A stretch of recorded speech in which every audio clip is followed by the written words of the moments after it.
Hi everyone, welcome back to our channel. So today in this video, I'm going to quickly show you how to turn off Meta AI on Instagram. So if you want to turn off the Meta AI function that's been recently been launched, so what you can do, you can just go to your app settings. So on your phone, so go to your Instagram app settings. So that's click on the I tab there. So when you go to your settings here, so go to your storage option.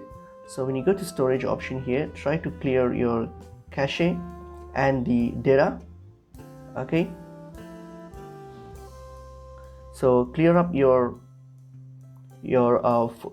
cache and data, and then what you have to do is just simply uninstall this app.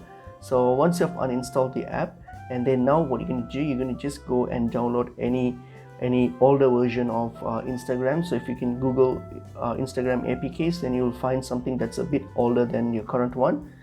If you install then you can start using that, and this will help you to turn off the Meta AI, as there is no direct ways to turn it off on the current version. So that's pretty much it is. Hope this video was helpful. I will see you in another video. Thank you.